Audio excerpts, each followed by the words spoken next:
1950. As the dawn of a new decade began, so did the nation's rush to bring an exciting new form of entertainment into their living rooms. Television.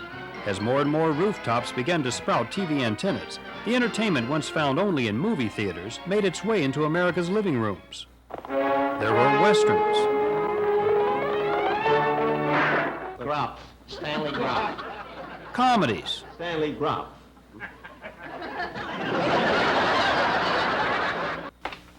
Dramas.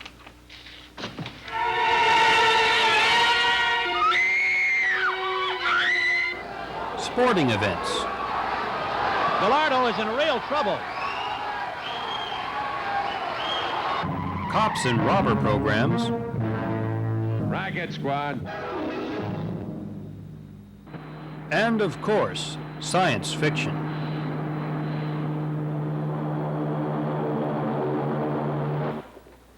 Well, all safe and shipshape. A good number of science fiction-oriented programs were aimed at a juvenile audience. Saturday mornings were dominated by the high-tech exploits of Tom Corbett, Space Cadet, Captain Video, Space Patrol, and Rocky Jones, Space Ranger.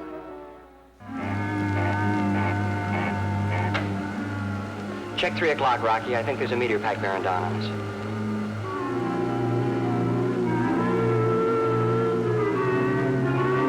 Try to climb over it, sir? Not a chance, Rocky. Take a 90-degree port turn. We'll ride along with it. Hard port, sir.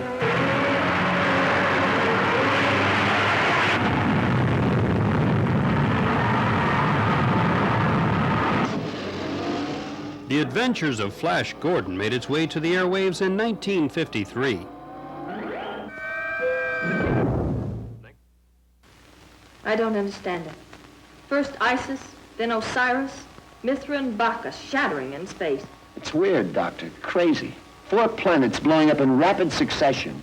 Why? Why should that happen? It seems to be some mysterious atomic force, Flash. Possibly a chain reaction operating from some central source. Well, it's about the last of the chain, Doctor. There's only one dead planet left, and that's Minerva. And there it is, dead ahead.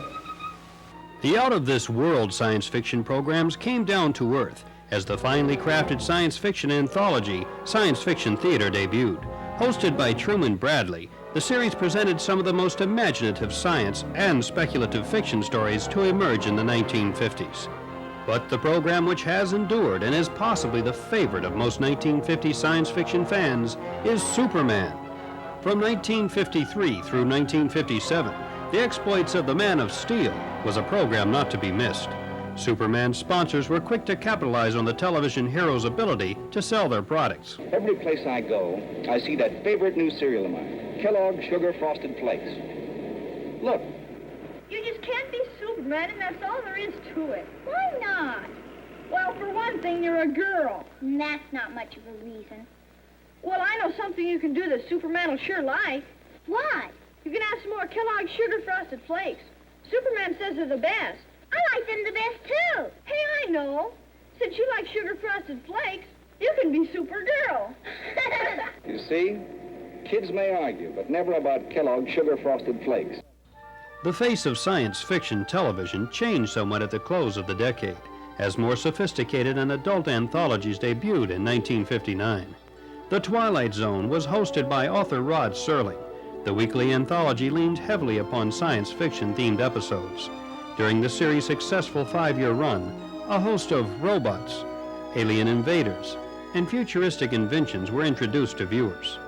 Making its debut the same year as Twilight Zone was One Step Beyond. This series commingled reports of psychic phenomenon with dashes of science fiction. This is important. I warned you what would happen if you kept pushing yourself. Now I'm going to have to put in a report to the front office that you're no longer fit. It's for your own protection. I should have done it months ago.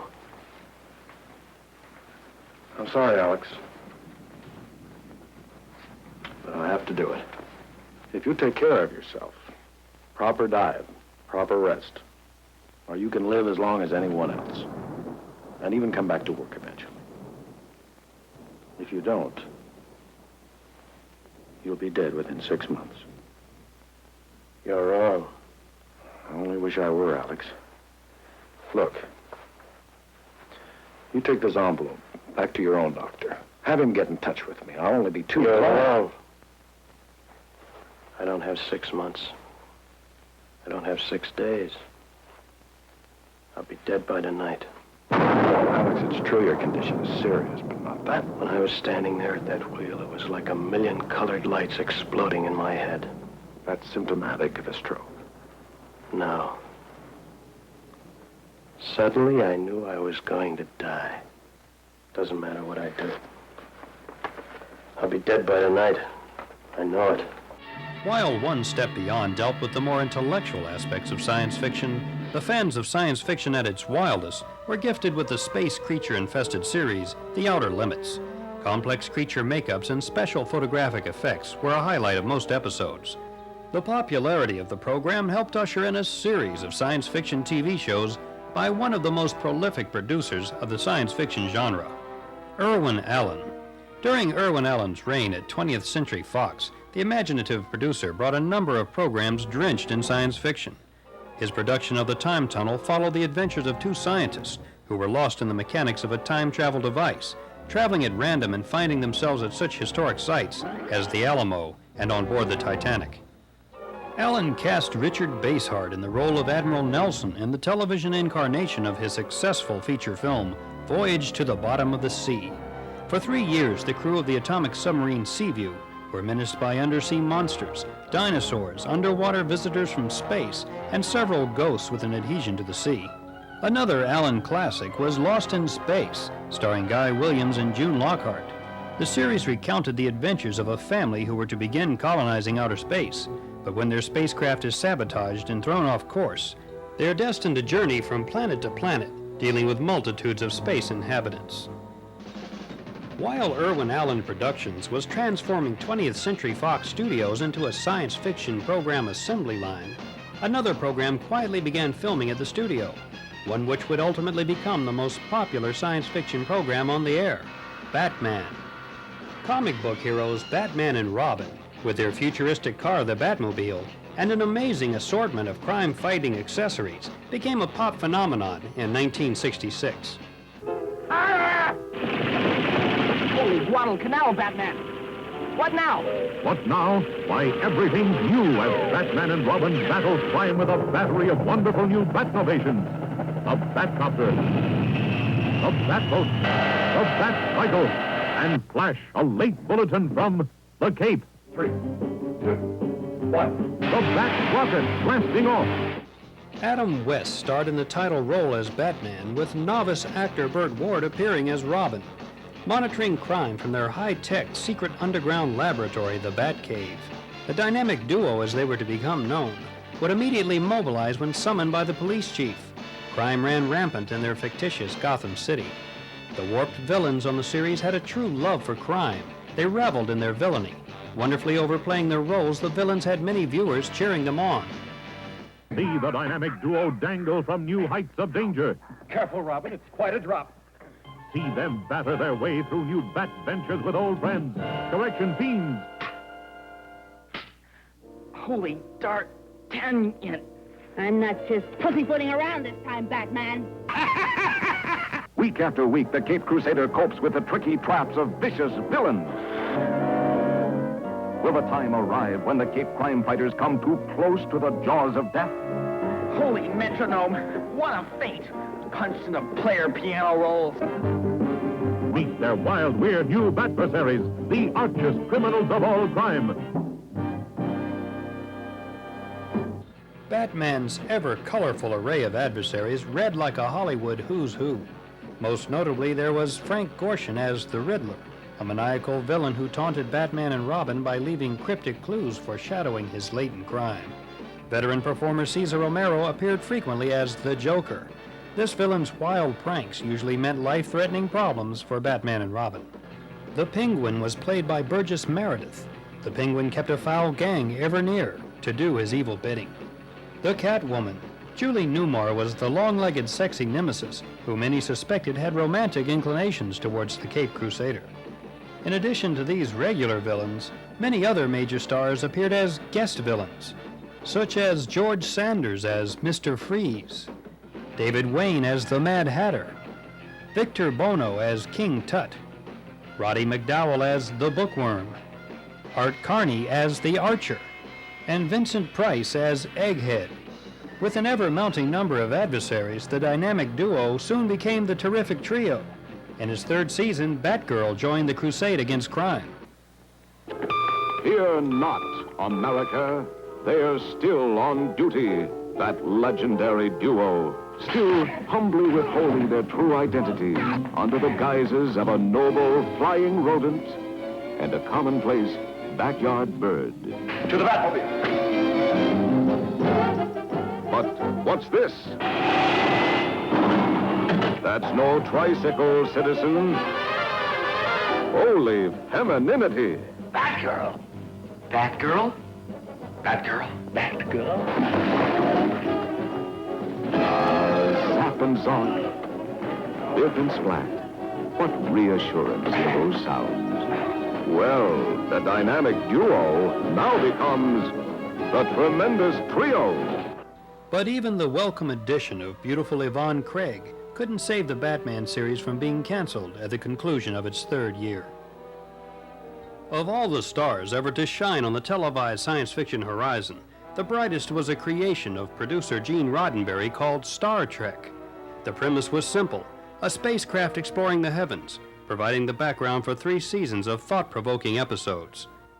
The series starred William Shatner as Captain Kirk, commander of the starship Enterprise, Leonard Nimoy as Science Officer Spock, and DeForest Kelley as the ship's Chief Medical Officer, Dr. McCoy. Typical episodes dealt with an array of wonders the crew members encountered while on its peaceful mission of space exploration. What we are about to see is a privileged glimpse behind the scenes, a rare assembly of outtakes from the series. At the conclusion of each season's filming, the show's film editors would compile a reel of the funniest bloopers captured on film. Copies would then be distributed to cast and crew members as souvenirs. As what you are watching was literally rescued from the editing room floor, the overall quality of these outtakes will vary at times. However, the rarity and hilarity of these rare clips more than compensates for a few technical flaws. The following program is brought to you in living color on NBC. Ladies and gentlemen, due to circumstances beyond our control, the program originally scheduled for this time will not be presented. We will instead bring to you, direct from the Venice Film Festival, Star Trek, Behind the Scenes, starring William Shatner as Captain James Kirk, commander of the starship Enterprise. God damn! Courageous champion of the universe.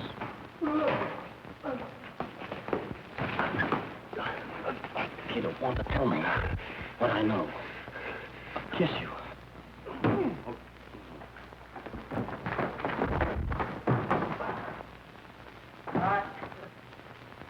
Defender of female virtue.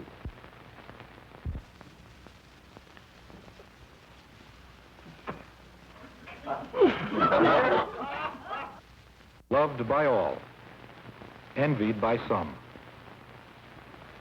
A true hero of the world of tomorrow, Leonard Nimoy as Mr. Spock, loyal first officer of the Enterprise. Logical. What makes you think you're a man? You're an overgrown jackrabbit. An elf with a hyperactive thyroid. Unemotional. Super intellect. The plants act as a suppository. Unable to lose self-control under any circumstances.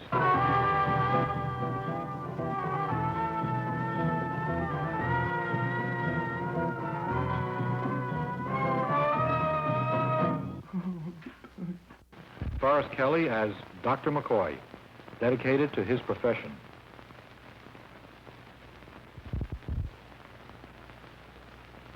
Understanding.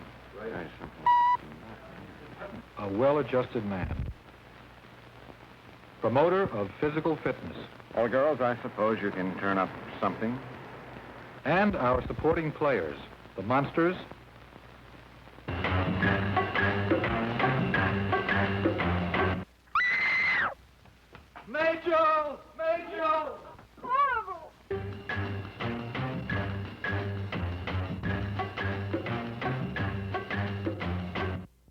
The heavies? Are you challenging me to a duel? Yes, if you have the courage.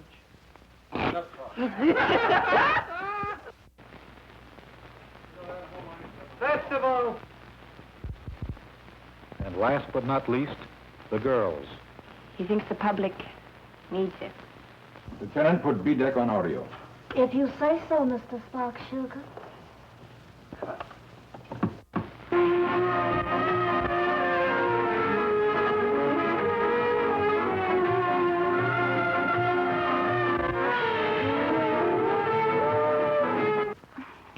Doctor, may I speak to you for a moment, please? Of course. Well, I know this is going to sound foolish, but I feel like hell. I forgot what I said. And now to our story. Captain's log, star date. Dr. Layton was murdered while the critic... Mr. Spack. Message from E-Mini-R7, Captain. Are you Bill? Yeah. Uh-huh. Funny Cap. Corbett discovers there are bad. Hi, Daddy. Do you think it would cause a breakdown of discipline if the lowly lieutenant kissed the star of a ship captain?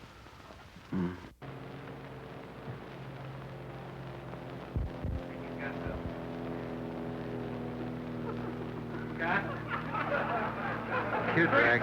Save it.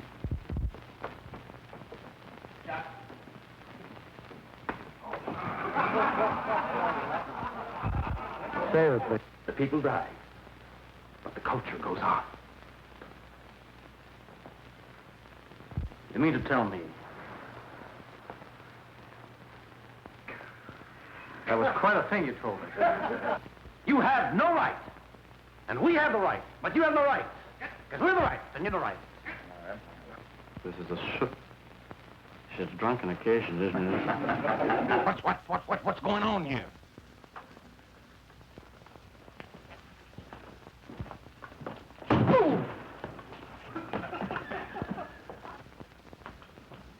Very good. Let them pass. George. And Captain, you're in good hands with Triple. Listen, that bacon is really bad. No kidding. It just stays with you the whole day.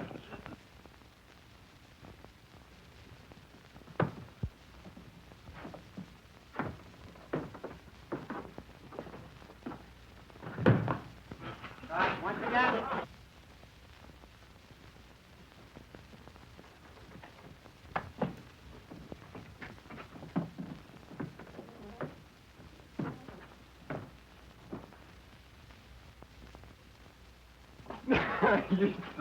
Once again. Listen, about that bacon. No, really. Save it, please. Lieutenant, notify Starfleet as to our... Go. Lieutenant, notify... Enterprise calling Starbase 6. Come in, Starbase 6. Starbase 6, here. Hi, your sugar.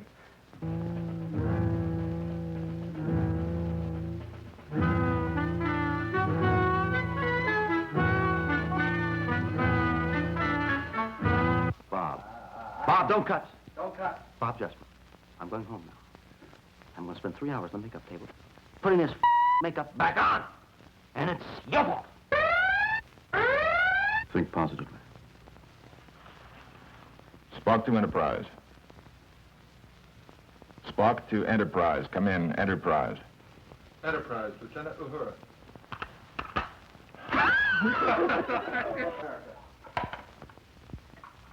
This here is a heater, boss. I don't know what this thing is. Save it, please.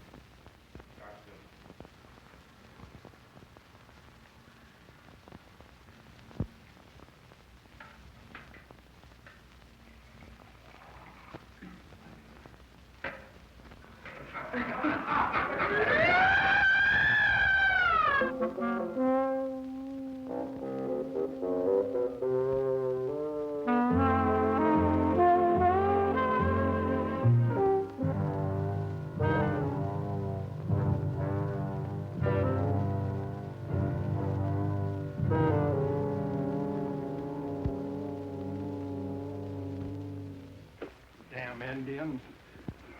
You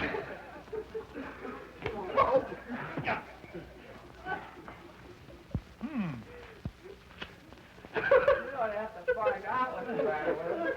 You must know.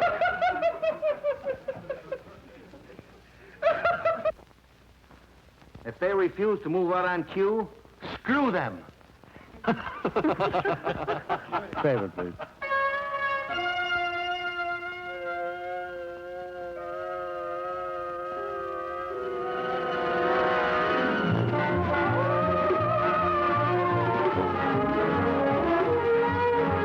Have no fear. Sargon is here.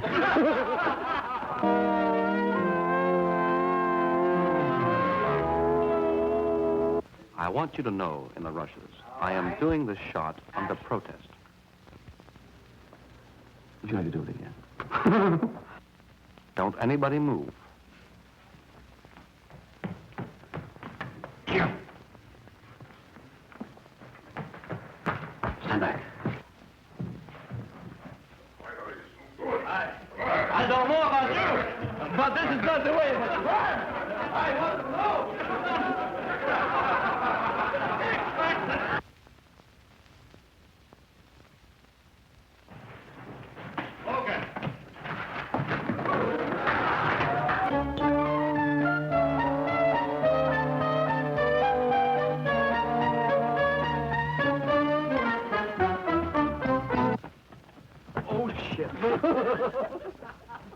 Save it, please. Unless you veer off, I shall blow my brains out. Jim? I'm fine, boss. Are you all right? It's Fran again.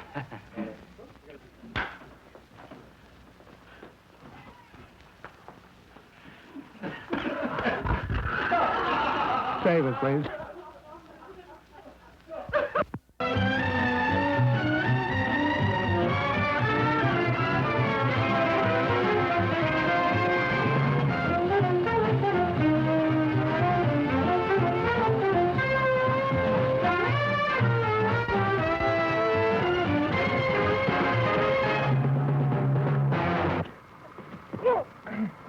I got a wig trouble.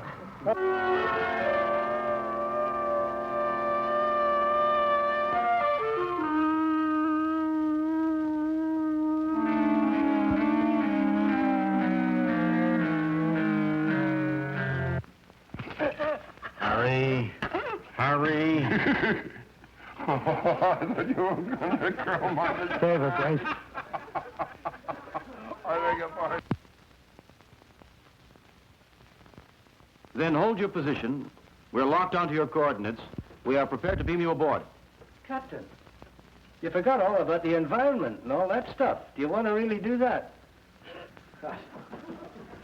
Save it.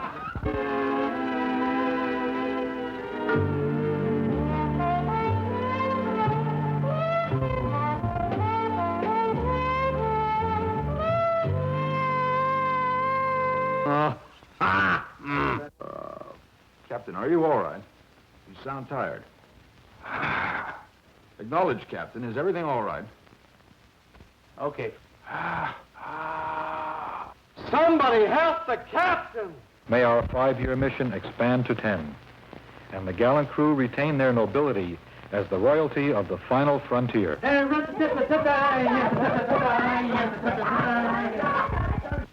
Ahead, warp factor 1.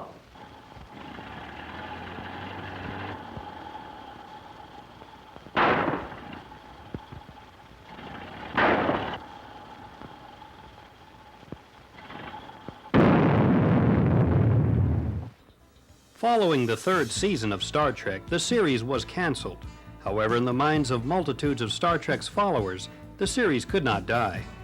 Fans of Star Trek mounted letter-writing campaigns to the network demanding the program be returned to the air.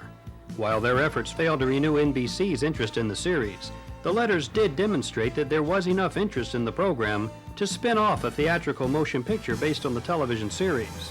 Thus, Star Trek the Motion Picture was produced and led to a successful and diverse series of Star Trek films. Inspired by the initial television success of Star Trek, a number of intellectual science fiction series debuted. The Invaders cast Roy Thinnis as a man who witnesses the landing of a spacecraft. The aliens take on human form in an attempt to infiltrate, then conquer Earth. Another thought-provoking series which attained cult status was The Prisoner. The 17 episodes of the series focused on Patrick McGowan's efforts to escape the mysterious village where he's held a prisoner. In 1974, Darren McGavin starred as an unlikely hero of Kolchak, the Night Stalker. Portraying a reporter working at a fictitious Chicago-based newspaper, the character Carl Kolchak would encounter a different monster in each episode. The series was developed for television following the astonishing success of a movie of the week, also entitled The Night Stalker, which claimed the highest ratings ever achieved by a telefilm prior to its debut in 1972. Unfortunately for Kolchak fans, the TV series did not meet with the same success and was canceled following 20 episodes. Another popular series inspired by a made-for-TV movie was Night Gallery. This anthology series blended elements of horror and science fiction tales to arrive at the unique concept of presenting 2 or 3 different stories per installment. The series marked the welcome return of Rod Serling to television. As he did years earlier with Twilight Zone, Serling would introduce the various playlets.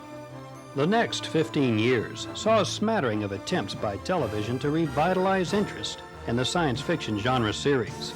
In The $6 Million Man, Lee Majors portrays a U.S. astronaut who survives a devastating crash. His life is saved by replacing damaged body parts with electromechanical devices. Thus he becomes a cyborg, partially human and part machine. As the series developed, Lindsay Wagner was introduced as a love interest. Her character suffered a similar fate, and a bionic woman was created. She later spun off into a program of her own, The Bionic Woman. Other series at the close of the 1970s were rooted deeper in classic science fiction. Logan's Run took place in the year 2319 and dealt with a society where no one was permitted to live beyond their 30th birthday. Gregory Harrison starred as the fleeing 30-year-old Logan. Battlestar Galactica, also set in the distant future, featured Lauren Green as the commander of the Galactica, the pride of a fighter squadron of spacecraft combating the forces of evil in outer space. In Buck Rogers in the 25th Century, Gil Gerard starred as the pilot of a spacecraft cruising through the galaxies after having been frozen in suspended animation for 500 years. With the debut of Buck Rogers, veteran television viewers had come full circle. 30 years earlier, a more primitive version of Buck Rogers was among the first programs to illuminate America's living rooms in April of 1950. And as television producers reached back to the classic programs for general guidance and reference, we were assured that for countless television seasons to come, we would see the shadows of the classic science fiction programs of television's glorious past influencing newer productions. Programs such as Wonder Woman and The Incredible Hulk were heavily influenced by superheroes of an earlier era. The high-tech gadgets in series such as Knight Rider were foreshadowed by similar devices 40 years earlier on science fiction theater. And as we move into the final decade of the 20th century, viewers are enjoying an all-new version of one of America's most beloved programs. Star Trek: The Next Generation continues the imaginative saga that has become a cornerstone in the history of science fiction.